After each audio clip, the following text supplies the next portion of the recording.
السلام عليكم ورحمة الله وبركاته إخواني أخواتي.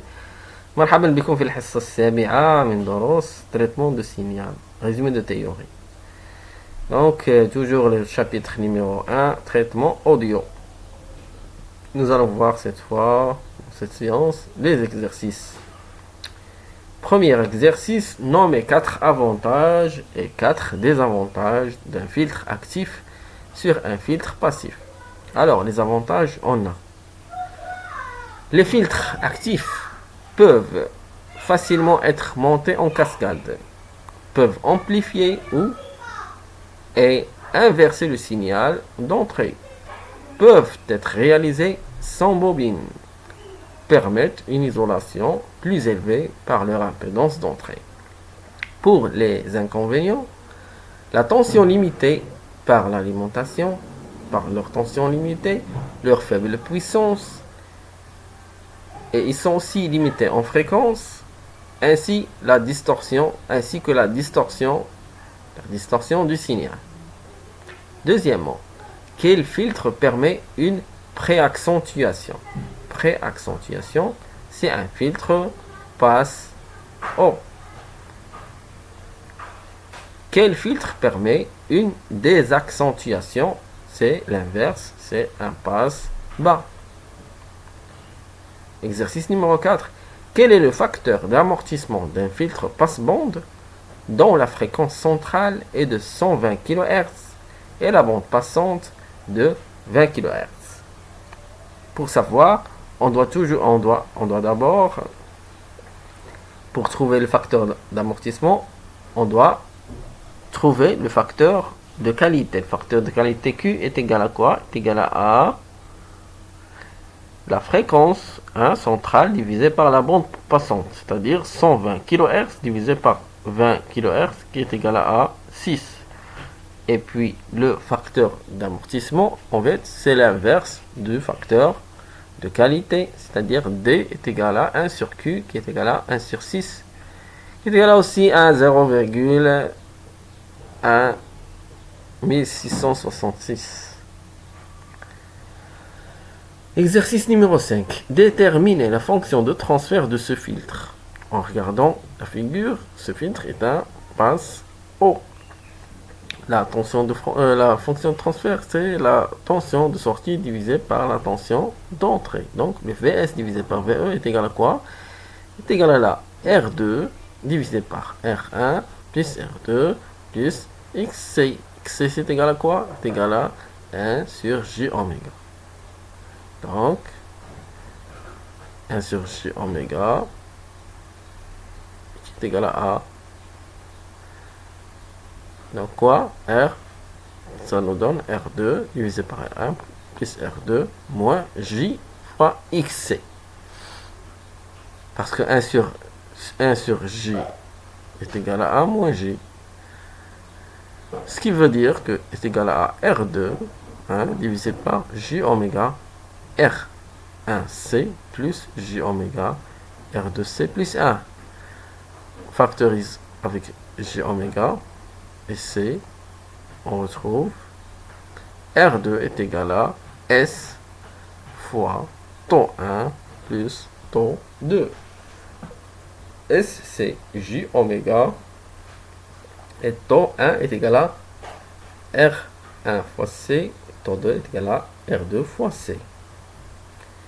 Sixième exercice, déterminer les valeurs des composants d'un filtre Salenki passe-bas possédant les caractéristiques suivantes. La fréquence centrale est égale à 1 kHz. Le facteur d'amortissement Xi est égal à 0,707 avec des résistances de 10 kΩ. Dessiner le diagramme de mode de gain approximatif du filtre. Alors, un filtre Salenki, il est comme ça. Représenté, Salenki, passe bas. Passe bas, c'est première cellule, deuxième cellule avec le suiveur. Pour avoir, donc,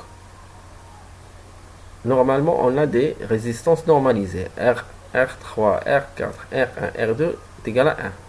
Maintenant, dénormalisation de quoi? des impédances. R est égal à R normalisé fois 10 kΩ, qui est égal à 10 kΩ. Ça, c'est R. Donc, posons R1 est égal à 10 kΩ. R1 est égal à 10 kΩ. R2 est égal à 2 moins le facteur d'amortissement D qui est égal à 2 fois Xi fois R1 qui est égal à 2 fois 2 et qui est égal à 2 moins 2 fois 0,707 fois 10 kg qui est égal à 5,8 kΩ. R2. Donc R2 est égal à 5,8 kΩ. C normalisé. C normalisé divisé par 10 kΩ est égal à 1 sur 10 kΩ qui est égal à 100 microfarads. C normalisé. Alors, dénormalisation en fréquence. Nous allons faire C est égal à C normalisé divisé par 2pi fois 1 kHz qui est égal à 100 microfarads divisé par 6280 Hz qui est égal à 15,9 nanofarads, à peu près 16 nanofarads. Alors là, c'est le diagramme de Bode de gain approximatif du filtre.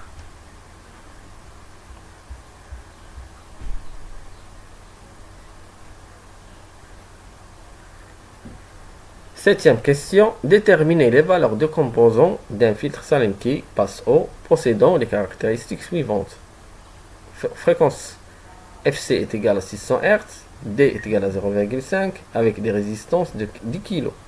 Dessinez le diagramme de Bode de gain approximatif du filtre.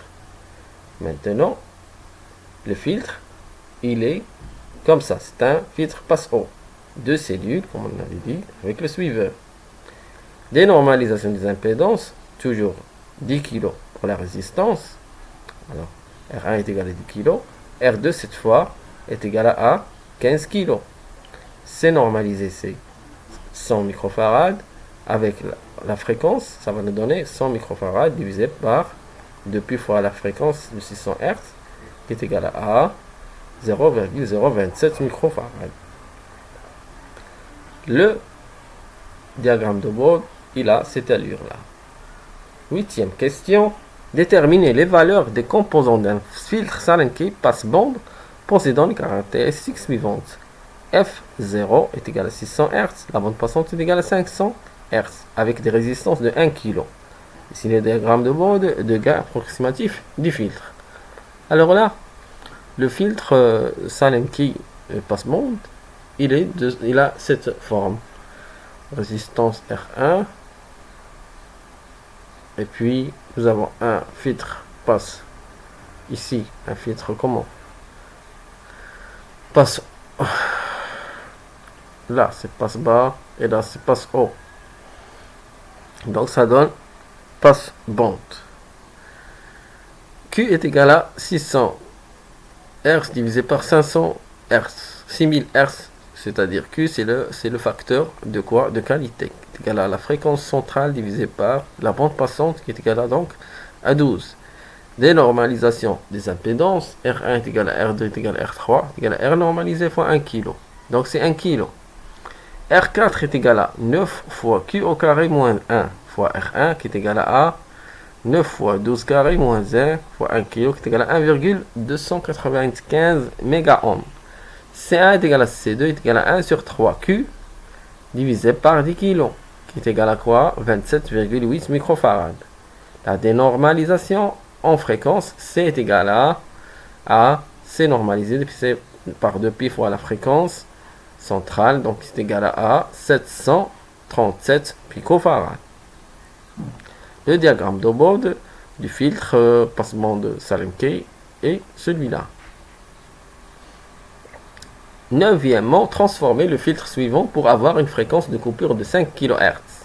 Alors, pour avoir une fréquence de 5 kHz, il faudra changer les condensateurs. Il faudra changer les 1 nanofarad par 6,77 nanofarad. Dixièmement, déterminer les valeurs des composants nécessaires pour réaliser un supercondensateur de 10 000 microfarads à l'aide d'un condensateur de 10 microfarads. La résistance est égale à 10 ohms. Pour cela, ça c'est le schéma d'un supercondensateur. Nous avons R1, R2, R3, C1 et R4. Alors, C équivalent, c'est quoi? C'est R2 fois R4 fois C4 divisé par R1 fois R3. Posons R1 est égal à R3 est égal à R4 qui est égal à 10 ohms. Alors R2 est égal à combien? 10 000 microfarads divisé par 10 microfarads qui est égal à 100 kΩ. Onzièmement, déterminer les valeurs des composants nécessaires pour réaliser une inductance de 1 millifarad à l'aide d'un girateur simple R est égal à 1 kHz. Alors, le schéma du girateur à 1 millifarad est le suivant. R1, R3 et C1. Alors, nous avons l'impédance équivalente est égale à quoi? Est égale à moins R1 fois R3 divisé par moins J1 sur C oméga 1 qui est égal à J oméga C1 fois R1 fois R3. R1 est égal à R3 est égal à 1 kg. Donc C1 est égal à 1 millihenry divisé par 1 kg fois 1 kg qui est égal à 1 nanofarad. Douzièmement, concevez un filtre passe-bande à l'aide d'un girateur. La fréquence centrale est égale à 1000 Hz, la bande passante est égale à 100 Hz, avec des résistances de 1 kHz. Donc, en prenant l'inductance de la question précédente, 1 millihenry, alors qu'est-ce qu'on trouve? On trouve C1 est égal à 1 sur 2pi fois F au carré fois L, qui est égal à 1 sur 2pi fois quoi? Fois la fréquence centrale qui est 1000 Hz au carré fois L qui est 1 millihenry. Donc, le condensateur est égal à 25,3 nanofarad. Le facteur de qualité est égal à la fréquence centrale sur la bande passante, qui est égal à 1000 divisé par 100, qui est égal à 10, qui est égal à quoi? Qui est égal à R1 divisé par XC1, l'impédance du condensateur.